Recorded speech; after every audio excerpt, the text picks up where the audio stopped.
Agora a gente vai estar resolvendo alguns exercícios das listas, né? Das listas que foram passadas.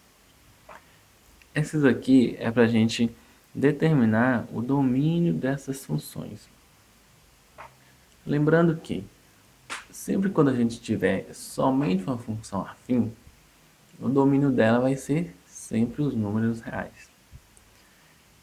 Essas três funções que a gente está vendo aqui, elas são exemplos de função afim.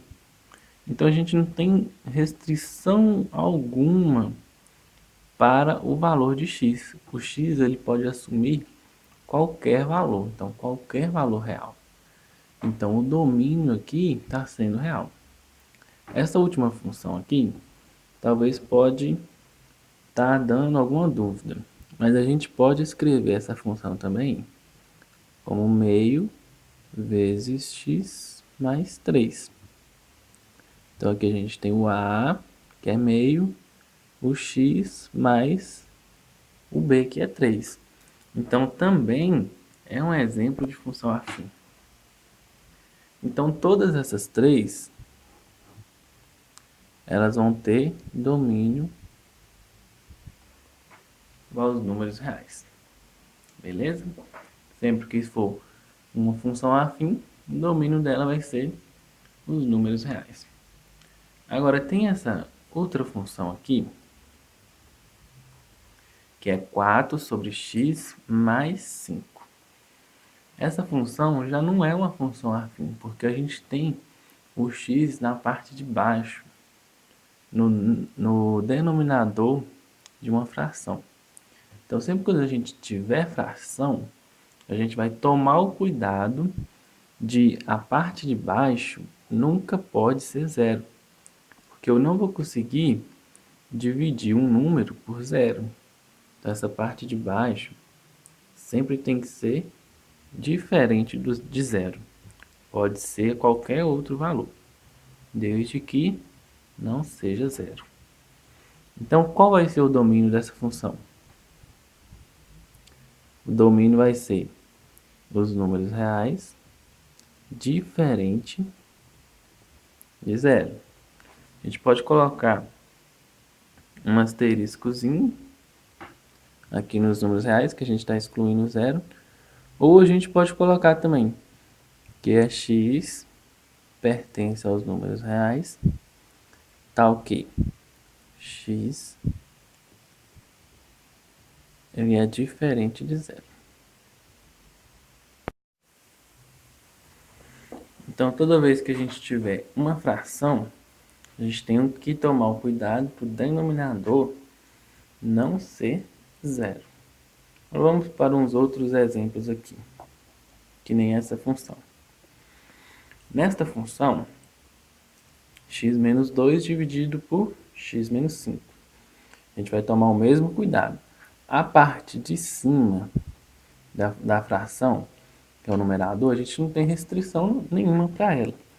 Agora, a parte de baixo, ela só não pode ser zero.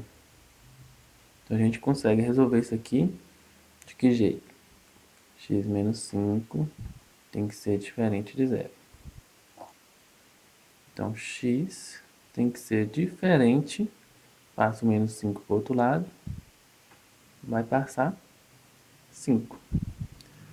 Então, é todos os números que pertencem aos números reais, só que não pode ser o número 5. Então, esse é o domínio desta função. Agora, vamos para um outro exemplo. Esse exemplo aqui, ele não está na lista, né? Na lista é raiz quadrada. O que acontece? Quando a gente tem uma raiz cúbica ou de índice ímpar, a gente não vai ter restrição também para esta função. A gente sempre vai conseguir encontrar a raiz exata ou aproximada de uma função que tenha índice par, ou que tenha índice ímpar.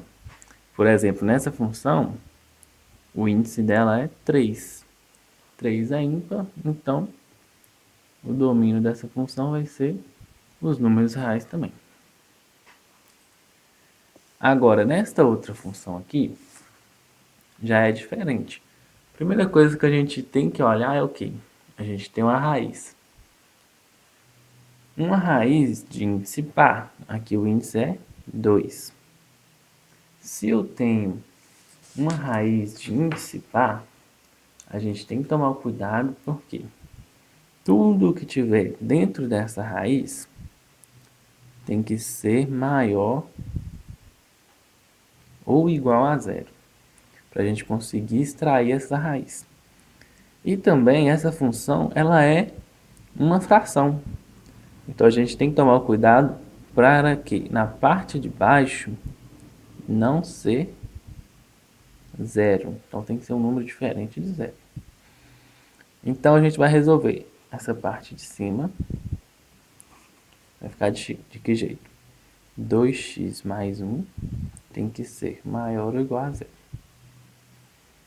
Então vai ficar 2x maior ou igual.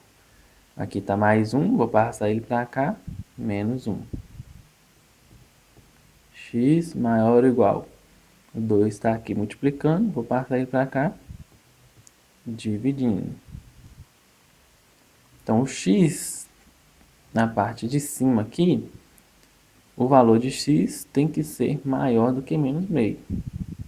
E na parte de baixo, a gente tem x menos 2 tem que ser diferente de zero. Então vou passar o menos 2 para cá e vai passar mais 2. Então o x tem que ser diferente de 2 embaixo, maior ou igual a menos meio em cima. Quando a gente tem duas condições para uma única função, a gente tem que fazer a interseção dessas soluções, para a gente achar um resultado que vai satisfazer tanto a parte de cima quanto a parte de baixo. Então vamos fazer uma interseção aqui rapidinho.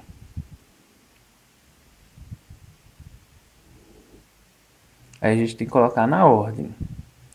Que nem aqui o menos meio vem antes e o 2 vem depois. Aqui a gente tem as soluções na primeira, que é todos os números maior ou igual. E na segunda, a gente vai ter o quê? Todos os números também, só o 2 que não. Então aqui no 2 tem que ser uma bolinha aberta. Eu posso usar qualquer número de menos o 2. Tranquilo até aí? Agora a gente tem que ver o quê? Na nossa solução, qual a parte que está igual nas duas retas? Então aqui, ó, antes do meio, eu tenho valores aqui, mas não tenho aqui. Então, não está igual. Do meio até o 2, eu tenho esses valores e esses valores. Então, está igual. E depois do 2, eu também tenho nas duas retas, nas duas soluções. Só que o 2, eu tenho nessa função, nessa reta de cima, não tenho ele na reta de baixo. Então, ele não vai entrar. Quando eu faço a interseção aqui que não tem e aqui que tem, o 2 não vai entrar na solução. O meio vai entrar, menos meio. Então, vai ser todos os números maiores do que menos meio e diferente do 2. O 2 não pode entrar na solução. Então, como é que a gente vai escrever aqui? O domínio vai ser o x que pertence aos números reais, tá ok. X tem que ser maior ou igual a menos meio e x tem que ser diferente de 2. Então, com isso, a gente encerra esses exercícios da lista.